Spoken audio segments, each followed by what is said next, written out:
This week we look at a new job with a 4x7 metre rear extension in these 2 steel box frames. We have bins to repair, blocks to deliver, and there's more work at the £15 million house, and I have my big media debut. And there's a crisis in the yard, and I cannot help. I'm Daniel Ashville, Weekly episode 154.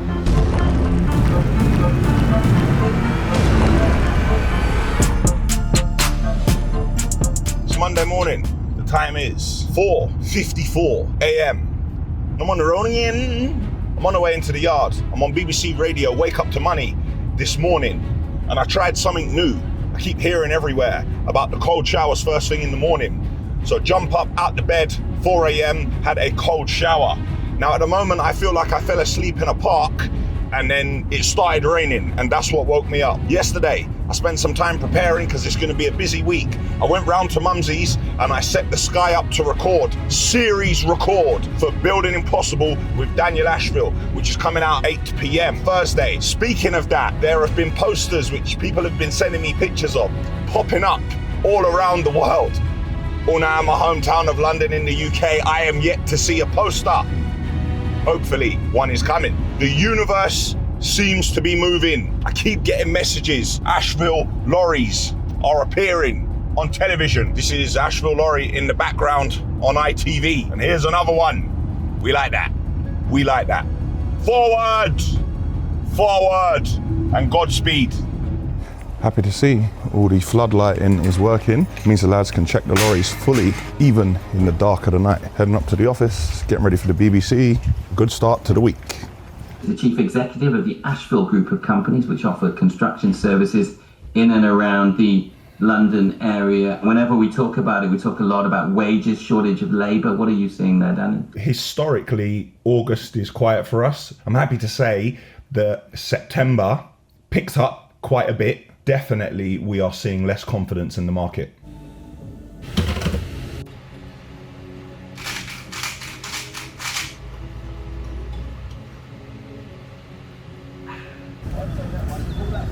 Morning. Back tyres, I know what it is. I was here. It is, yeah. That's I was here.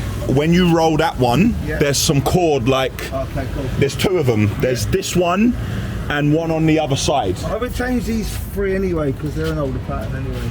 What? Hey, listen, don't be throwing away tyres. No. No. I've been telling him I'll do that because he's got a split on this one anyway. Oh, is he? Yeah, but... Those are the good recuts, yeah? So we're good to go, really? Yeah. We'll have to have a look at that. A lot of the lads have gone already. Volumetrics down there. I believe they just got to put material on. Sprinklers on the Type 1. Keep the dust down. Because of the prep work that goes in on a Saturday, other than 2 tyres what have got to be changed because the tyre fitter wasn't in on Saturday, but there was a record left of it, so the driver pulled into the tyre bay right away. But other than that, everybody's gone. They're all out, and the lads in the volumetrics are putting on a bit of material. Now, I always want the lorries loaded the night before, but the volumetrics, because they're so heavy at 38.5 tonne, if they load on Monday morning, if there's not a job at 7 a.m. and the job's at 8 o'clock, they can't get on site till 8 o'clock anyway, then it is better not to load the volumetric until Monday morning at 6 o'clock, because you don't want it really sat there with all that weight on it, like from Friday evening or from Saturday lunchtime. Doing a bit of dust prevention. Dust prevention? Yeah. Trying to not get this dust to stick to this so much. What is that, you? Just mould oil. It seems to work and all. Bit easier to clean out, give you a bit more time with it, save it going rock hard. Some concrete blocks that we poured on Saturday are now dry. The job which Sam won, it's about 70 odd blocks, starts to go out tomorrow morning. So we've been making 3 a day, which doesn't really touch the sides. We have enough for the first 2 days that Ben can start delivering them on the flatbed as of tomorrow, and we'll break these out, pour another 3, break that again, pour another 3 after that. It should be all right.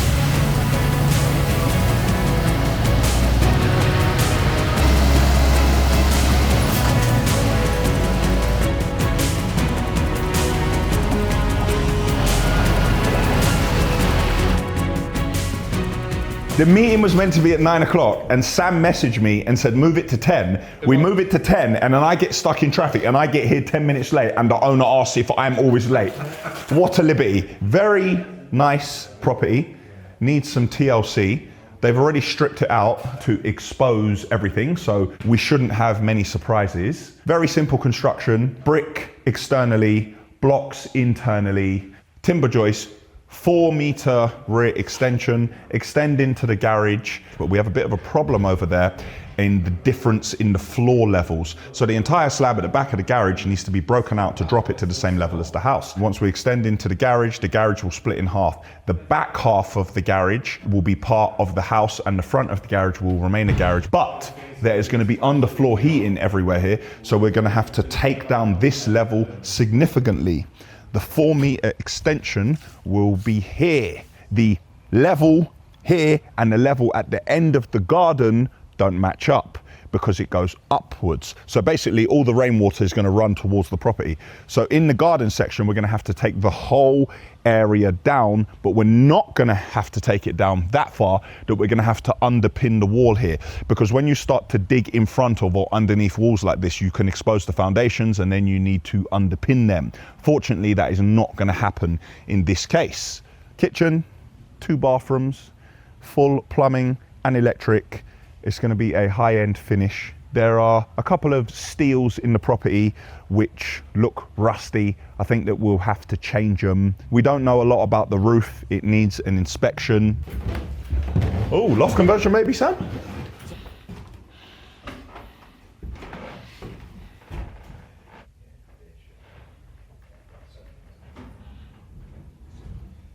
All the windows are not double glazed, so they're all going to have to be changed. I had to be the bearer of bad news because the owner of this property, he wants to move in April. Now I said we can't start this tomorrow. I doubt any company, unless a problem has happened with a job being cancelled, a reputable company can start doing a build tomorrow.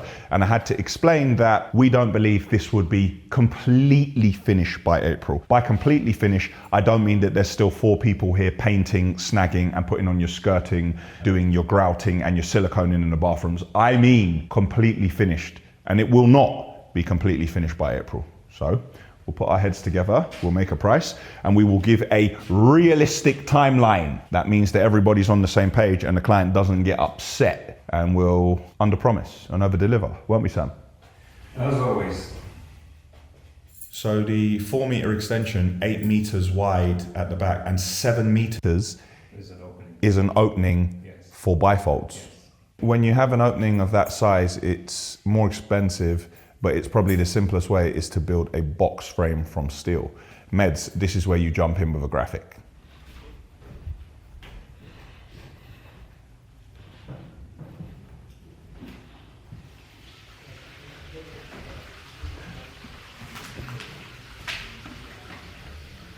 The time now is 12:08, and it's that time again. O'Donovan Weekly. Boom, boom, boom. Show the thing. Here we are, Daniel in the NEC in Birmingham with 2 old motors. Brought Will with me again today for the filming. He loves it. Bet you wish your lorries could make it as far as Birmingham. 1964, still going strong.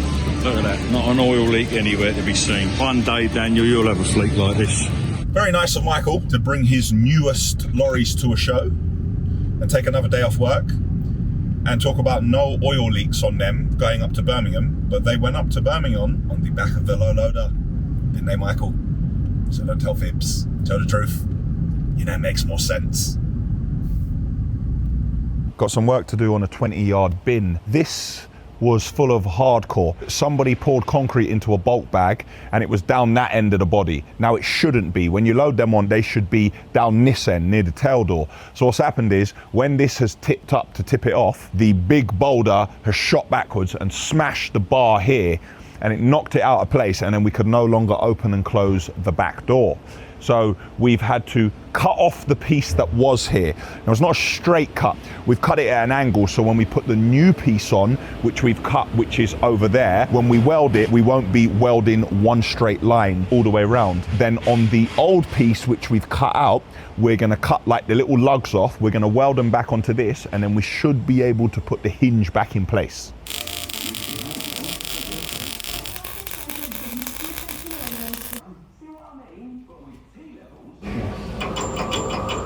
Gonna add an extra plate here for some strength. One on each side. Because it will most definitely take another slap. So hopefully with this additional support, we won't be in this position again. When I got back here, Terry was asking me about the job that I looked at. And he's like, well, how did that job come about? How did you get it? And I was like, oh yes. Sam, the architect, introduced us to the client on that job. And he said, well, what about the other job? What about that job? What about this job? And then I worked out that the construction company, we don't actually do any advertising, and we don't have a salesperson, and we don't actively look for any work. Many a year in the construction firm, I paid for advertising and Google AdWords and spent loads of money on the website and magazine covers and flyers and anything I could do. And work came in drips and drabs, but now it's come to a point that with our portfolio and the fact that we have such a track record and we just basically survive off recommendation, we don't advertise, and I'm turning down work. The trouble is with construction projects, I go in there and I tell the truth, which isn't common with residential builds. Like I'll say, there's no way this can be built in 6 months, and they'll say, someone else said it could be built in 3 months. And they could build it for this price. I can't comment, but what I can tell you is that in my experience, and here is my experience, and here's our portfolio, here are our completed projects, this cannot be completed in that time frame. So just having a moment to say that thankful that the construction company has got to a point where, because of the hard work we've put in, we are kind of just always busy. And it has been that way for years. We are now in 2023, and it was started in 2006. So it did take a while. Yeah. Well, the boys are just pouring some concrete blocks, and Ben is now going to load some blocks on for the morning for the first delivery.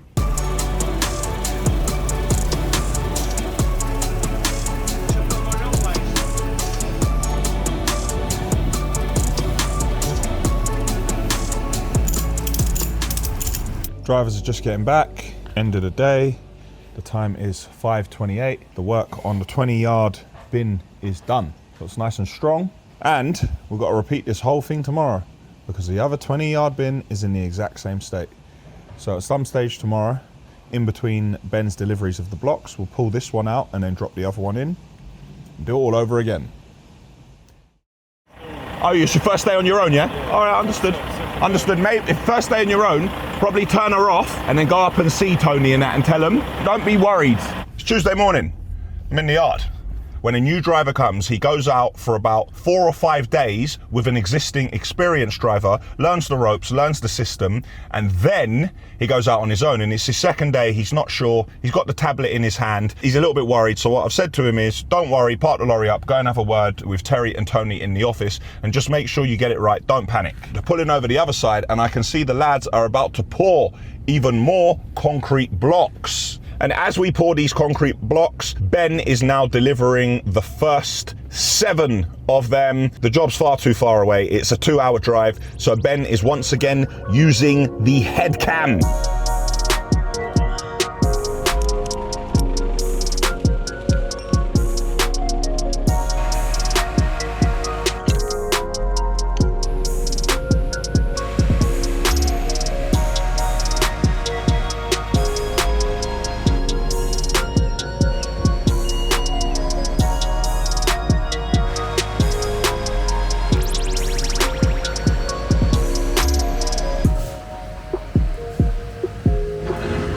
Team are training at the moment. I've been telling you for weeks about the process I'm trying to put in place for invoicing to ensure that everything is done right the first time. While I worked out that I didn't provide my team with adequate training, and I kind of left it down to Terry to explain it to people as and when he had the time, and that isn't right. So today and tomorrow we split the office in half. So half the team are doing the training today and the other half tomorrow, so we're not completely short-staffed and we can continue to operate. And after this, we'll reassess our invoicing process, and hopefully this gets rid of all the niggling problems we had. We'll start with aggregates because I imagine we'll have more questions there to begin with. Then we'll go on to concrete, and then we'll do skips as well. At the refurbishment project in the master bedroom, we are fitting a steel today. Now, I thought that all the structural work was completely done. We wouldn't have to do any more steels. However, when they measured up for the window, we have a bottom row of opening windows, and then on top of that, there's a triangular window. But when the window company came out and they measured up, they said that between the triangular window at the top and the windows beneath, if they meet each other in the middle, that is a weak point for the wind, as it's two window frames. So we're putting a 4 metre steel in place between the two, and the bottom windows will bolt to the bottom and the top, and the triangular window will be able to now bolt down into that steel and all round on the other sides.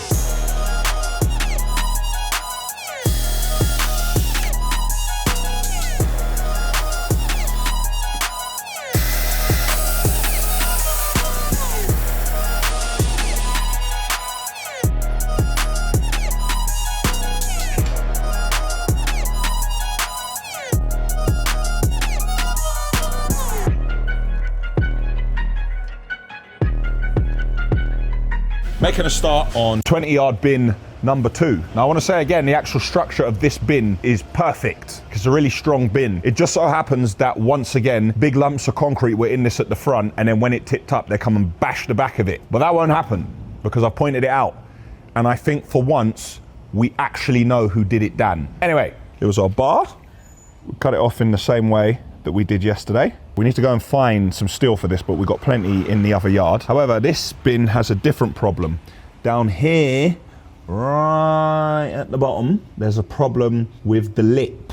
If you look along here, the lip is damaged, there's gaps in it, it's sticking out everywhere. So the entire back door's gonna come off, we're gonna have to lay it flat, we're gonna cut the lip off and then weld a new lip onto it. Then we're gonna have to put it back in place. We may have to change some of the nuts and bolts here. They look like they've seen better days. The good news is the bin itself is a strong bin. I borrowed the old skateboard off my townie to get down there and get a proper angle of it. Once we get this ready, we really and truly should put the whizzer head on the washer. You see the whizzer head from Day in the Life when I kept telling people not to use it on the lorries because they're gonna take the paint off it and it ain't necessary. But in this case, I think we can use the whizzer head and blast this off with some water, and then this would need a lick of paint. And then we've got the Ashville stencil over there. We should just write Ashville on the side of the bins. These bins need a bit of TLC. It's Wednesday, I'm in the yard. My flies are open. Doing them mad things I do, like the time I sat on the water tower.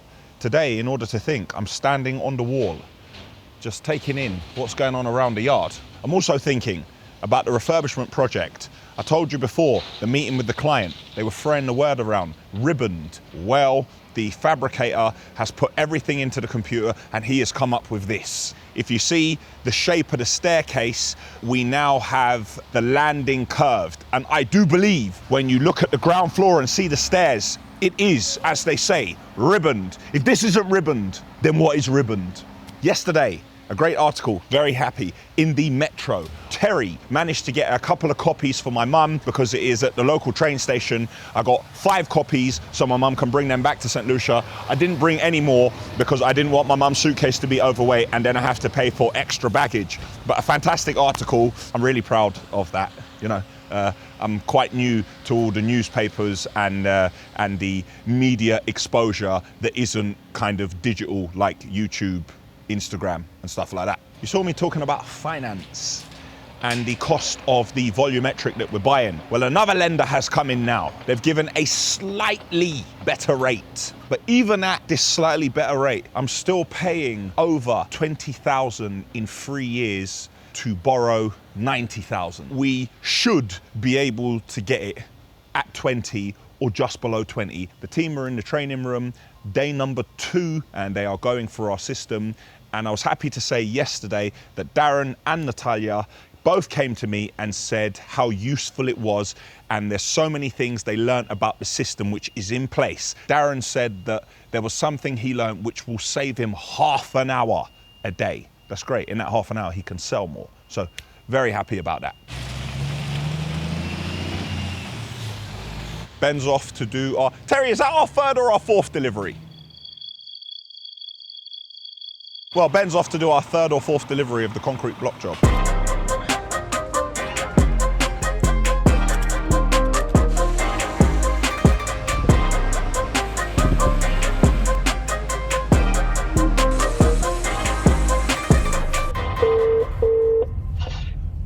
Daniel, my brother, you look older than me. What's happening, Slippery? I said a Slippery, yeah? You haven't asked me in a text what's my dietary requirements for tomorrow night. I know what your dietary requirements are. The bread at the beginning of the meal and 2 Stella. Yeah, we've been more than 2 Stella. Me and you're going to get right on it tomorrow night. No, we ain't. Then we're going to head down the West End to a nightclub.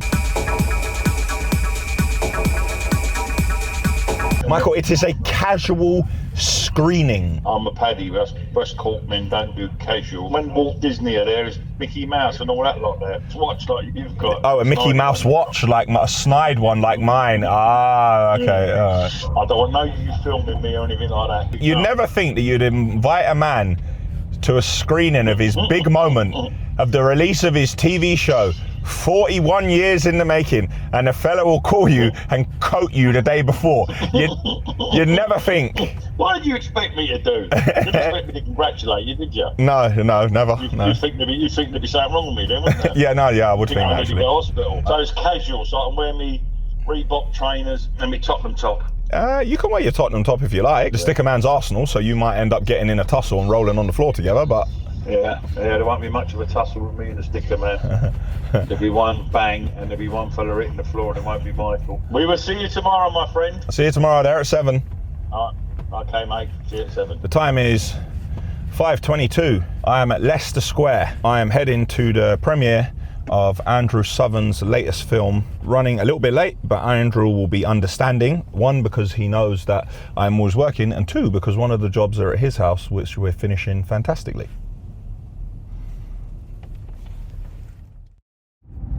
It's Thursday. I'm on the road again. Daniel is rolling on the road again. It's been a while since I've given you the extended remix. Today at the £15 million house, we are starting a very small project in the grand scheme of things, which needs to be finished by the end of play on Friday because Andrew has a big meeting at the house on Sunday. So at the front drive in the side area where we've had the skip sitting for a while, we removed the skip at the end of play yesterday. We're gonna move the toilet and the team are gonna start excavating in that area, bring the level down. The grab lorry is gonna arrive at 1 p.m.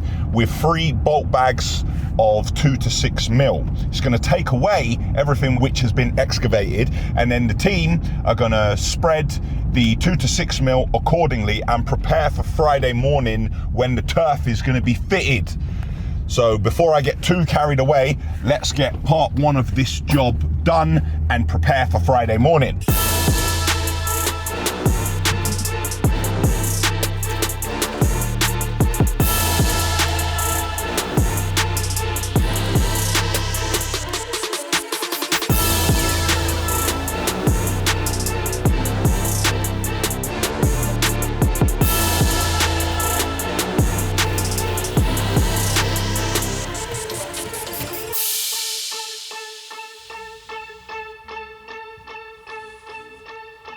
I am heading into central London to a studio because today is the day at long last. Building Impossible with Daniel Ashville is coming out tonight at 8 p.m. on National Geographic in the UK. Now you guys are seeing this 2 weeks later. If you get a chance, please have a watch of it and have a catch up. I'm going to be in the studio all day doing back-to-back radio interviews every 15 to 20 minutes. I brought all my gear with me and I'm going to shower at the studio and I'm going to head straight to a industry screening, which you saw me talking about yesterday with Michael O'Donovan. I cannot believe the time is finally upon us. Can't believe it. Went around the world and filmed a TV show. My name's in the title and I'm doing what I love. And it's going to be real in 12 and a half hours. Ashville still continues. My day job still continues, but I just find a way to manage my time and navigate my media career at the same time. Not to get all soppy, but thanks to everyone who's watching and on the journey with us. I appreciate it. I appreciate it. And now the train arrives in the yard. Let's get that sand and gravel offloaded. This is my office for the foreseeable future, and I did say we were going to offload the train, but I've just been told that the L860 has gone into limp mode mid-offload. So we're calling Liebherr. They have an engineer in Stange which they're going to try and redirect. We're on the phone to as many people as we can. So I need to trust that the team and the manufacturer will handle this, because there is nothing I can do from here more than the phone calls to the relationships which I have already built, which should be able to get us out of this problem. I don't know how long the train's going to stay in for, and I don't know how it's going to get fixed, but I have to just leave it alone, be professional, and do my job where I am here, and then have the discussions afterwards.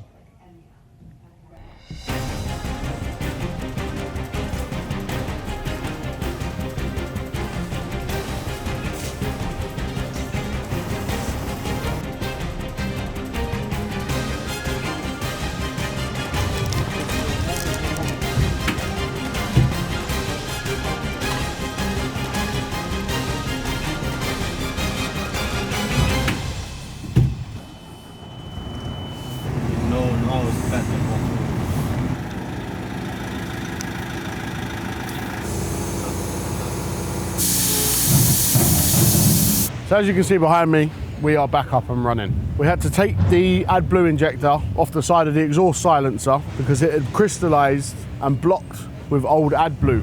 Now that happens when the exhaust doesn't really get hot enough because the machine is used for a short period of time on several different occasions. So it could have been where we were just working around the yard. So we had to take that off. There's an air hose and there's an AdBlue feed hose. We had to disconnect those, put it in some boiling hot water in order to melt the crystals of the old AdBlue that was stuck inside the injector. You saw me flush it out with a syringe of boiling hot water just to ensure there was good flow of the AdBlue when we reconnect it. We put it back on the side of it. Some quite fiddly little nuts and bolts in there that my sausage fingers aren't really designed for. But to get Liebherr in, they had to plug into the machine's ECU to reset the machine because it had gone into limp mode.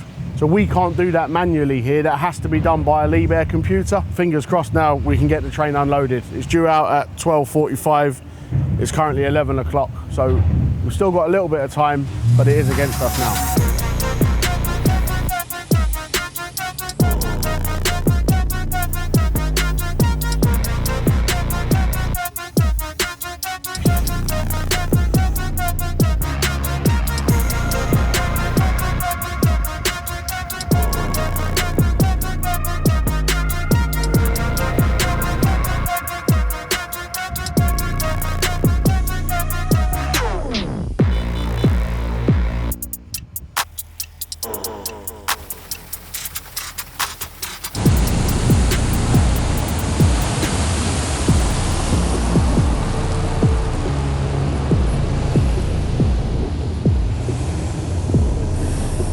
Stopped for a lunch break, and I'm happy to say Terry, Flo and Liebherr, the boys, came through. Nothing I could do to contribute, and they managed to get it overcome and to offload a train full of material. Had they not done that, the results would have been catastrophic. So shout out to the lads, well done, smashed it. The team backed it and came through. I know this area pretty well, because long before videos, we did a job round the corner. This was an office building where we refurbished 3 floors, and then the top floor, we made it into a large flat, which meant that I remembered the small cafe over here where they made this Daniel special wrap. 2 chicken breasts, hummus, avocado, and salad in a wrap. Perfect amount of food you need to be strong and carry on. I just realized in the city, they've got so many options for lunch. When we're at the yard, we got to bring packed lunch every day because there's nothing around there. But being in the city, I thought I would try and live that city life.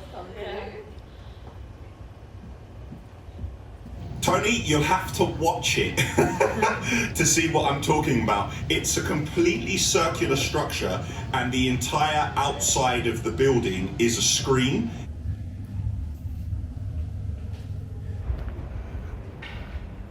I'm at the Soho Hotel. The good people at the establishment where I just was were good enough to let me use their shower. The time now is 6 p.m. So everybody's going to be arriving at about 7, so I'm going to go inside and I'm going to make sure everything is set up well and working and just try to soak it in. 2 hours away from a global TV show. It's mad. So Paul Fox has come down, and then here is Michael O'Donovan. Dangerous combination. Yeah, the man with the dangerous combination. The man with the chopper, and the man who's about to get a red chopper. Will is here filming. Now let's just clear this up. No, don't stop. Now stop it. Sorry. Stop it. Will is here, £45 an hour. Right, all right. I'm going to invoice Daniel for him. Yeah. O'Donovan Productions are back again. Has got a ring to us. Has got a ring.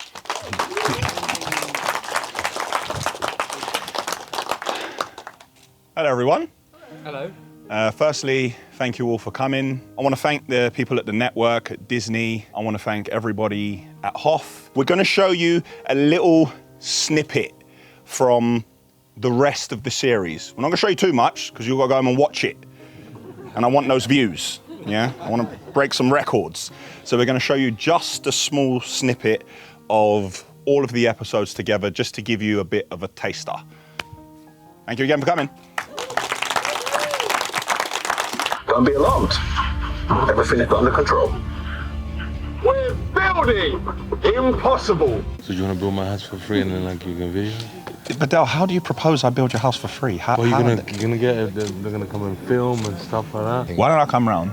Yeah. And then we'll decide and then we'll look at it all and we'll decide, yeah? Come. Thank you for coming. Appreciate it. I do like it. You should have had me there with you to help you, because obviously it would have gone a lot better. And speed the job up. And we could have sped the job up a lot, by the way, because obviously us O'Donovans take a job on, we can do it a lot quicker. We're more experienced at this type of work because obviously this is where we were brought up in the construction industry. You being a novice at the job, you haven't done too bad, but fair play. I don't think I can beat anything you've just said there, Michael. I mean, it was really encouraging for Daniel, wasn't it? No, thought it was great.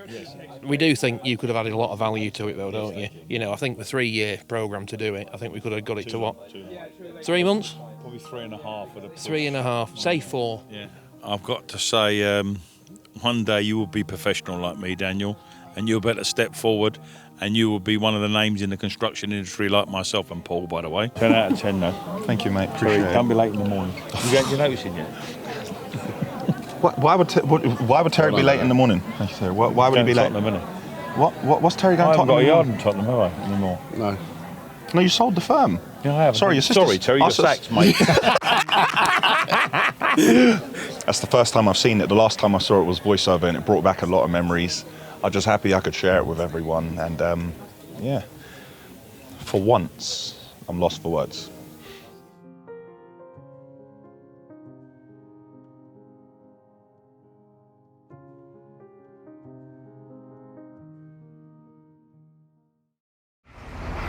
Friday morning, I'm in the yard. Last night, I think, will be a life-changing evening for me. It's the first time I've experienced anything like that. Hi, Ross.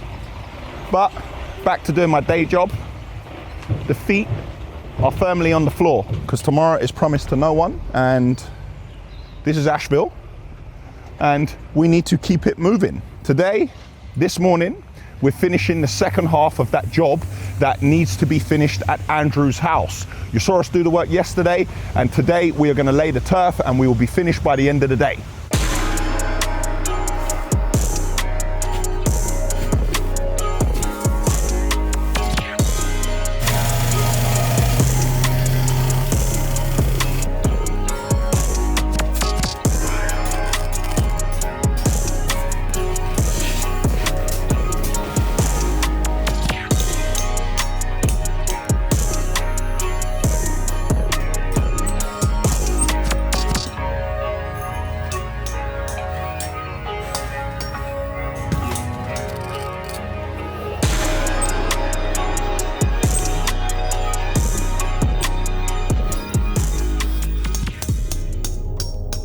I remember one of the very first major jobs we got was a road in southwest London.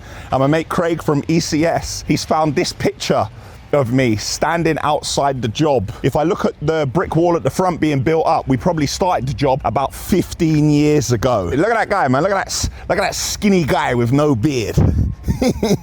And that is the same job where I took a door down and I got 4x2 and I made my first desk and I sat in the ensuite bathroom of that property, and that is where I worked from because we didn't have an office and we didn't have anywhere to work from at that point, and I wanted to be on site so I could learn as much as possible about the trades which I didn't know about because I was still fairly new to the construction game. Boy, and I've just been sent another picture from this morning that Building Impossible is one of Sky's top picks for the week. Look at that, very proud. But as I say, feet on the floor, need to keep it moving. I have a day job and I haven't forgotten that.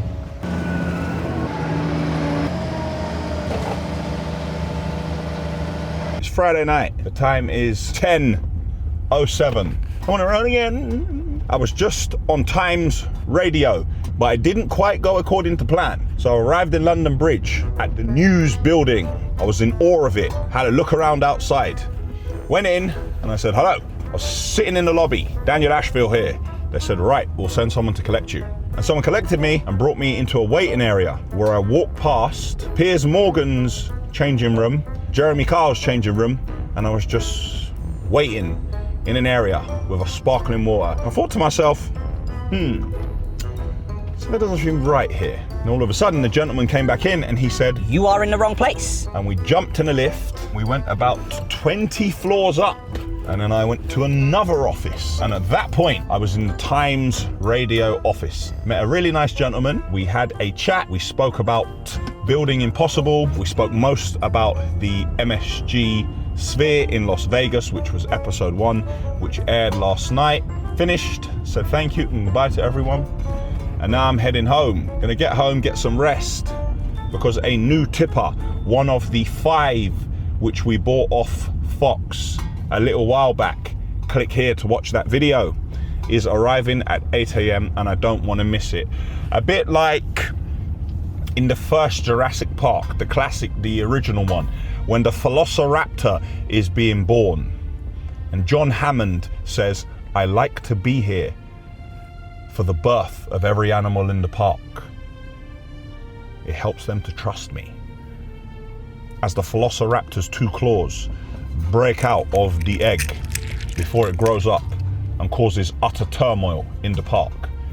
That is what I want to do with that new lorry when it arrives in the morning.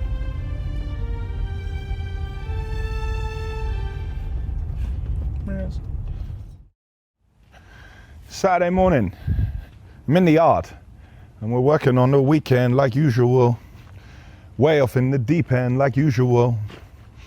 We're still doing the concrete block order. Here are some concrete blocks which are ready to go. They're going to have the weekend to dry. Here are some of the older ones, what we're still looking through. We've almost fulfilled the order. We're on track, we're on time, and we are doing well. In the yard today, we are loading lorries for Monday morning, making sure all the lorries are dieseled up, going around the trucks, taking all rubbish out of footwell because we don't want any vermin going into the lorries and chewing the cable. So when we come in on Monday morning, the dashboard doesn't light up like a Christmas tree and then we're trying to find out what's wrong, and it's in fact the cables have been chewed. And we're generally taking care of the yard, walking around, picking up any bits of rubbish that have blown in the wind, doing a track inspection. I can see already new bits which have gone in. How are we getting on? Yeah, alright, good. Yeah? Yeah, done a few this morning, round the back. Already put them over there.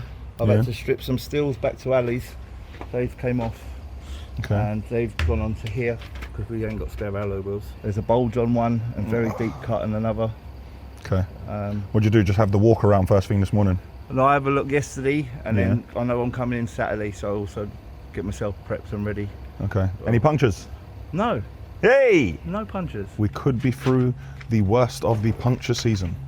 Patiently waiting at the entrance. Any minute now, it should be here.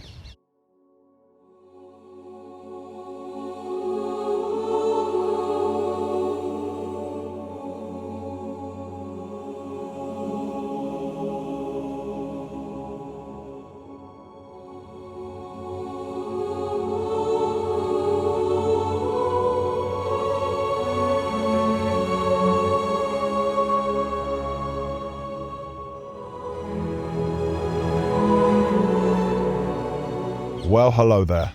Isn't that just beautiful? I mean, look at it. You can see between the first and second axle here, Fox were good enough to fit us the cycling rails and put a panel on it. We've got our flashing beacons on top of the cab. We've got all our Ashville livery on it. A fantastic and strong week is topped off by a new addition to the fleet. Nice. Everyone's gone home. We're all good for Monday. All the lorries are parked up. Road is clean. Wheel wash. Looking great. No rubbish whatsoever anywhere in the yard, even anything that could have blown in the wind. Lorries loaded. Tomorrow I've got emails to do. I'm going to try and train and just keep on top of everything, because I do in fact have a day job, and tomorrow is promised to no one, and I want to ensure that, you know, I don't get sloppy, keep my feet on the ground, and make sure that I'm pushing on all fronts and try to divide my time accordingly. I just want to say that I'm thankful. Hard work does pay off. It definitely does. If I think about all the hours that have gone in over the years, and there's a TV show on Nat Geo which I present, and I'm standing in a yard full of trucks with my middle name on them. Here's a strange one I want to throw out there. I heard this a couple of times and it's like resided with me. You don't get to not choose to drink the poison. You get to choose which poison to drink. By that I mean, if you choose a road where you have to work and sacrifice for years, decades on end, and many things will be sacrificed, and there will be many periods when you are only overcoming challenges and you may well feel unhappy, and that is a journey. However, the other poison is not giving it a go and not knowing. Well, I might have been happy enjoying myself and not working as much and my work-life balance, and I chose to do this, and I chose myself, and I chose happiness. But in years to come, you will never know what you could have done. And that in itself, for some people, can cause unhappiness, wondering and never fulfilling your true potential, and never knowing what you would have actually been capable of. So you don't get not to take the poison. You get to choose which poison you're going to take. And that's it for Ashville Weekly, episode 154. Click here for the Ashville website. Click here to subscribe to our channel. Click here to see an Ashville video you may not have seen before, and click down here for last week's episode, which was number 153.